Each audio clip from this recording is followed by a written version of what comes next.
Renata, nome fictício, tinha acabado de juntar dinheiro suficiente para realizar um aborto clandestino quando a pandemia de coronavírus impôs as medidas de isolamento em grande parte do Brasil. A jovem de 27 anos foi estuprada no ano passado por um ex-namorado que continuava sendo próximo da família. Mãe de 2 crianças, ela descobriu que estava grávida algumas semanas depois.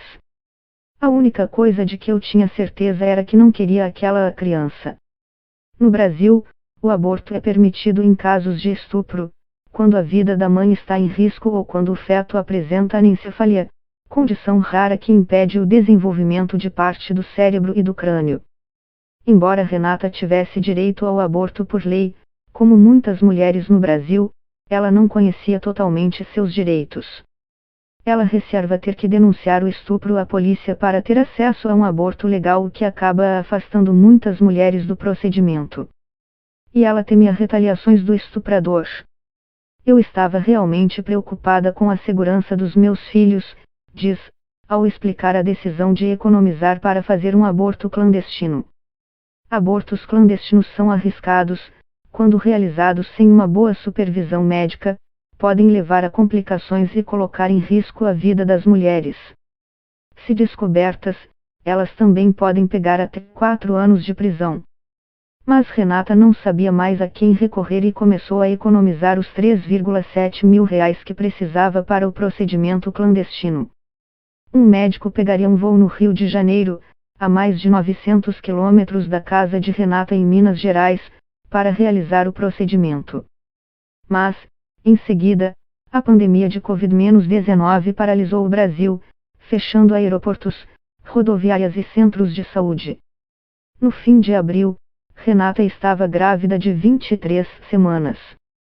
Quando tudo fechou, ficou muito difícil viajar, tudo se tornou muito complicado, relembra. Diante dos atrasos, Renata recorreu à internet mais uma vez em busca de opções. E encontrou a Rede Milhas pela Vida das Mulheres, que ajuda no acesso a abortos seguros. O grupo a ajudou a entender seus direitos e indicou uma das poucas clínicas de aborto legal ainda em funcionamento durante a pandemia. Para Renata, foi uma reviravolta.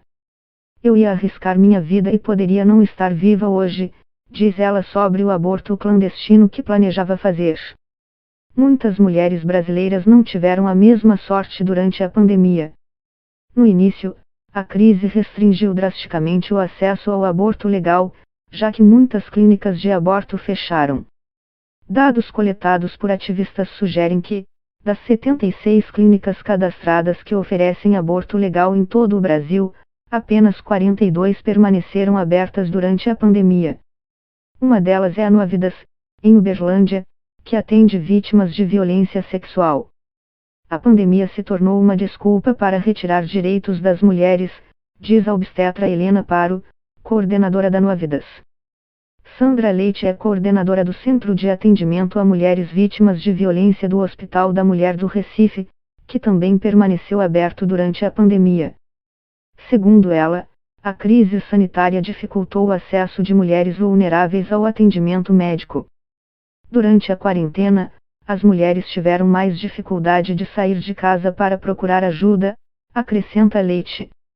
E, em alguns casos, os agressores estavam dentro de casa com elas, então elas não podiam buscar atendimento médico. Ela afirma que o centro onde trabalha observou uma diminuição no número de pacientes, embora tenha sido um dos poucos a permanecer abertos. Mas, de acordo com ela, agora que as restrições devido ao coronavírus diminuíram, a demanda por abortos legais aumentou. Estamos vendo que as mulheres sofreram mais violência enquanto estavam isoladas em casa com seus agressores, diz Leite. Na clínica em que Paro trabalha, o número de mulheres que buscam o aborto legal dobrou recentemente. E muitas mulheres estão chegando com gestações mais avançadas, provavelmente porque não puderam buscar ou encontrar ajuda durante a pandemia. Às vezes, essas mulheres têm que viajar longas distâncias para ter acesso a esse direito, explica Paro. E é por isso, normalmente, que elas estão chegando com gestações mais avançadas. Isso pode representar mais uma barreira para as mulheres.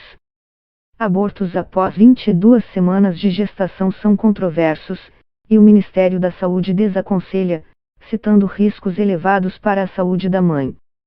Paro diz que embora o limite de 22 semanas não seja baseado na ciência, tampouco consagrado na lei brasileira, a maioria das clínicas se recusa a realizar o procedimento a partir desse ponto. A clínica em que Paro trabalha é uma das poucas em todo o Brasil que realiza abortos depois das 22 semanas de gestação.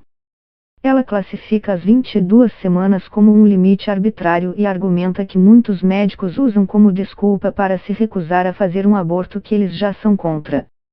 Portanto, se uma mulher passar das 22 semanas, ela terá grande dificuldade de encontrar uma clínica de aborto no Brasil hoje para realizar a interrupção da gravidez, conclui Paro. Mesmo antes de a pandemia de Covid-19 atingir o Brasil, o direito ao aborto estava sob ataque. Com poucas clínicas em um país tão grande, a maioria das mulheres já lutava para ter acesso ao aborto legal, diz Gabriela Rondon, pesquisadora e advogada da ANIS, organização que promove os direitos das mulheres. No norte do país, com áreas mais pobres, há apenas 2 clínicas para uma região de mais de 17 milhões de pessoas. Muitas mulheres não têm uma clínica perto delas, especialmente as mulheres nas áreas rurais, diz Rondon. E também a falta de informação. Muitas vezes, as mulheres não são informadas de que têm esse direito. Ela acrescenta que, na prática, muitas clínicas afirmam oferecer o serviço, mas colocam uma série de barreiras, que atrasam ou impossibilitam acesso ao aborto.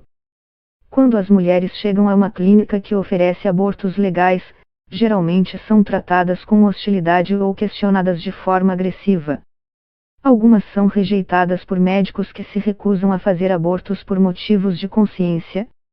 As mulheres que procuram o aborto legal agora também enfrentam um novo obstáculo. Em agosto, o governo lançou novas diretrizes instruindo clínicas a denunciar casos de estupro à polícia, mesmo quando as vítimas não querem registrar queixa ou identificar o agressor. Sandra Leite acredita que a orientação vai desencorajar mulheres que foram estupradas de procurar abortos a que têm direito por lei.